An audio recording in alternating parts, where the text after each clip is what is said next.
श्रीमद् भगवद गीता अध्याय 3 कर्मयोग।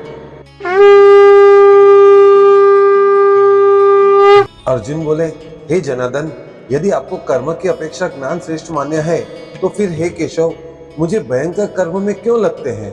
आप मिले हुए वचनों से मेरी बुद्धि को मानो मोहित कर रहे हैं। इसलिए उस एक बात को निश्चित करके कहिए जिससे मैं कल्याण को प्राप्त हो जाऊं। श्री भगवान बोले, हे निष्पाप, इस लोक में 2 प्रकार की निष्ठा साधन की परिपक्व अवस्था अर्थात पराकाष्ठा का नाम निष्ठा है। मेरे द्वारा पहले कही गई है।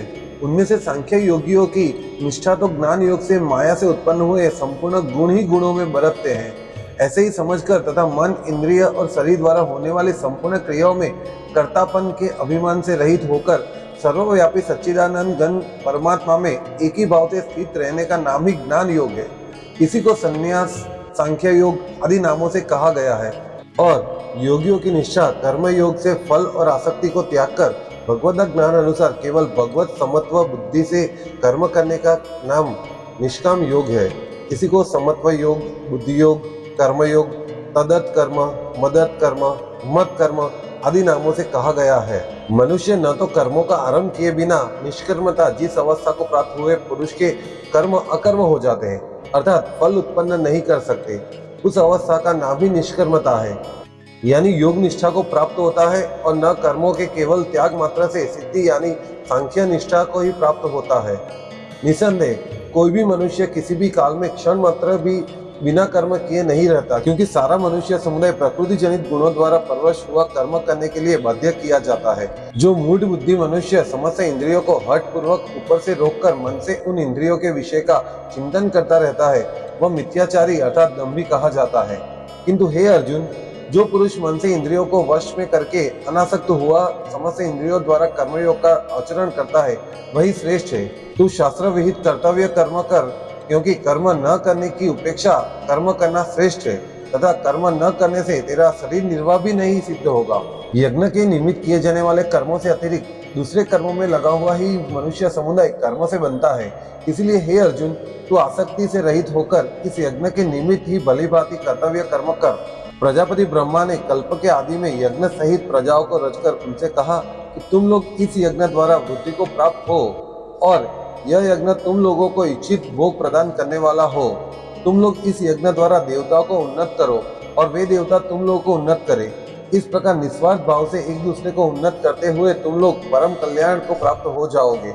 यज्ञ द्वारा बढ़ाए हुए देवता तुम लोगों को बिना मांगे ही इच्छित भोग निश्चय देते रहेंगे। इस प्रकार उन देवताओं द्वारा दिए हुए भोगों को जो पुरुष उनको बिना दिए स्वयं ही भोगता है, वह चोर ही है। यज्ञ से बचे हुए अन्न को खाने वाले श्रेष्ठ पुरुष सब पापों से मुक्त हो जाते हैं, और जो पापी लोग अपना शरीर पोषण करने के लिए ही अन्न को पकाते हैं, वे तो पाप को ही खाते हैं। संपूर्ण प्राणी अन्न से उत्पन्न होते हैं। अन्न की उत्पत्ति वृष्टि से होती है, वृष्टि यज्ञ से होती है और यज्ञ विहित कर्मों से उत्पन्न होने वाला है। कर्म समुदाय को तू वेद से उत्पन्न और वेद को अविनाशी परमात्मा से उत्पन्न हुआ जाना। इससे सिद्ध होता है कि सर्वव्यापी परम अक्षर परमात्मा सदा ही यज्ञ में प्रतिष्ठित होता है। हे पार्थ, जो पुरुष इस लोक में इस प्रकार परंपरा से प्रचलित सृष्टि चक्र के अनुकूल नहीं बरतता अर्थात अपने कर्तव्य का पालन नहीं करता, वह इंद्रियों द्वारा भोगों में रमण रहने वाला पापायु पुरुष व्यर्थ ही जीता है। परंतु जो मनुष्य आत्मा में ही रमण करने वाला और आत्मा में ही तृप्त तथा आत्मा में ही संतुष्ट हो, उसके लिए कोई कर्तव्य नहीं है। उस महापुरुष का इस विश्व में न तो कर्म करने से कोई प्रयोजन रहता है और कर्म न करने से कोई प्रयोजन रहता है तथा संपूर्ण प्राणियों में इसका किंच मात्र भी स्वार्थ का संबंध नहीं है। इसलिए तू निरंतर आसक्ति से रहित होकर सदा कर्तव्य कर्मों को भलीभांति करता रहे, क्योंकि आसक्ति से रहित होकर कर्म करता हुआ मनुष्य परमात्मा को प्राप्त हो जाता है। जनकादि ज्ञानी जन भी आसक्ति रहित कर्म द्वारा ही परम सिद्धि को प्राप्त हुए थे। इसलिए तथा लोक संग्रह को देखते हुए तू भी कर्म करने की ही योग्य है, अर्थात तुझे कर्म करना ही उचित है। श्रेष्ठ पुरुष जो जो आचरण करता है, अन्य पुरुष भी वैसा वैसा आचरण करते हैं। वह जो कुछ प्रमाण कर देता है, समस्त मनुष्य समुदाय उसी के अनुसार बरतने लग जाता है। यही क्रिया में एक वचन है, परंतु लोक शब्द समुदाय वाचक होने से भाषा में बहुवचन की क्रिया लिखी गई है। हे अर्जुन, मुझे इन 3 लोकों में न तो कुछ कर्तव्य है और न ही प्राप्त करने योग्य वस्तु अप्राप्त है, तो भी मैं कर्म में ही बरतता हूँ। क्योंकि हे पार्थ, यदि कदाचित मैं सावधान होकर कर्म में न बरतूं तो बड़ी हानि हो जाए, क्योंकि मनुष्य सब प्रकार से मेरे मार्ग पर ही अनुसरण करते हैं। इसलिए यदि मैं कर्म न करूं तो ये सब मनुष्य नष्ट भ्रष्ट हो जाएं और मैं संकरता का करने वाला हूं तथा इस समस्त प्रजा को नष्ट करने वाला बनूं। हे भारत, कर्म में आसक्त हुए अज्ञानी जन जिस प्रकार कर्म करते हैं, आसक्ति रहित विद्वान भी लोक संग्रह करना चाहता हुआ किसी प्रकार का कर्म करे। परमात्मा के स्वरूप में अटल स्थित हुए ज्ञानी पुरुष को चाहिए कि वह शास्त्र विहित कर्मों में आसक्ति वाले अज्ञानियों की बुद्धि में भ्रम अर्थात कर्मों में अंधश्रद्धा उत्पन्न न करे, किंतु स्वयं शास्त्र विहित समस्त कर्म भलीभांति करता हुआ उनसे भी वैसे ही कर्म करवाए।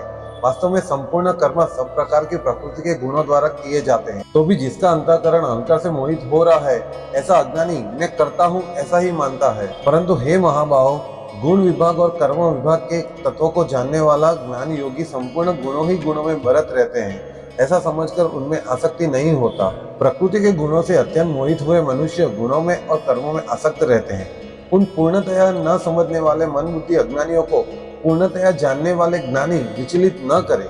मुझ अंतर्यामी परमात्मा में लगे हुए चित्त द्वारा संपूर्ण कर्मों को मुझ में अर्पण करके आशा रहित, ममता रहित और संताप रहित होकर युद्ध कर। जो कोई मनुष्य दोष दृष्टि से रहित और श्रद्धा युक्त होकर मेरे इस मत का सदा अनुसरण करते हैं, वे संपूर्ण कर्मों से छूट जाते हैं। परंतु जो मनुष्य मुझ में दोषारोपण करते हुए मेरे इस मत के अनुसार नहीं चलते हैं, उन मूर्खों को तो संपूर्ण ज्ञानों में मोहित और नष्ट हुए ही समझ। सभी प्राणी प्रकृति को प्राप्त होते हैं, अर्थात अपने स्वभाव के परवश हुए कर्म करते हैं। ज्ञानवान भी अपनी प्रकृति के अनुसार चेष्टा करता है, फिर इसमें किसी का हट क्या करेगा। इंद्रिय के अर्थ में अर्थात प्रत्येक इंद्रिय के विषय में राग और द्वेष छिपे हुए स्थित है। मनुष्य के उन दोनों के वश में नहीं होना चाहिए, क्योंकि वे ही दोनों इनके कल्याण के मार्ग में विघ्न करने वाले महान शत्रु हैं। अच्छी प्रकार आचरण में लाए हुए दूसरे धर्म से गुण रहित भी अपना धर्म अति उत्तम है। अपने धर्म में तो मरना भी कल्याणकारक है और दूसरे का धर्म भय देने वाला है। अर्जुन बोले, हे कृष्ण, तो फिर यह मनुष्य स्वयं न चाहता हुआ भी बलतः लगाए हुए की भांति किससे प्रेरित होकर पाप का आचरण करता है। श्री भगवान बोले, रजोगुण से उत्पन्न हुआ यह काम ही क्रोध है। यह बहुत खाने वाला अर्थात भोगों से भी कभी न अधेरने वाला बड़ा ही पापी है। इसको तू इस विषय में वैरी ही जान। जिस प्रकार धुएं से अग्नि और मैल से दर्पण ढका जाता है, जिस प्रकार से जहर से गर्भ ढका रहता है, वैसे ही उस काम द्वारा यह ज्ञान ढका रहता है। और हे अर्जुन, इस अग्नि के समान कभी न पूर्ण होने वाला काम रूप ज्ञानियों के नित्य वैरी द्वारा मनुष्य का यह ज्ञान ढका हुआ है। इंद्रिया, मन और बुद्धि ये सब इसके वासस्थान कहे जाते हैं। यह काम इन मन, बुद्धि और इंद्रियों द्वारा ही ज्ञान को आच्छादित करके जीवात्मा को मोहित करता है। इसलिए हे अर्जुन, तू पहले इंद्रियों को वश में करके इस ज्ञान और विज्ञान का नाश करने वाले महान पापी काम को अवश्य ही बलपूर्वक मार डाल। इंद्रियों को स्थूल शरीर से पर यानी श्रेष्ठ, बलवान और सूक्ष्म कहते हैं। इन इंद्रियों से मन है, मन से भी पर बुद्धि है, और जो बुद्धि से भी अत्यंत पर है वो आत्मा है। इस प्रकार बुद्धि से पर अर्थात सूक्ष्म, बलवान और अत्यंत श्रेष्ठ आत्मा को जानकर और बुद्धि द्वारा मन को वश में करके हे महाबाहो, तू इस काम रूप दुर्जय शत्रु को मार डाल। श्रीमद् भगवद गीता 3रा अध्याय कर्मयोग समाप्त।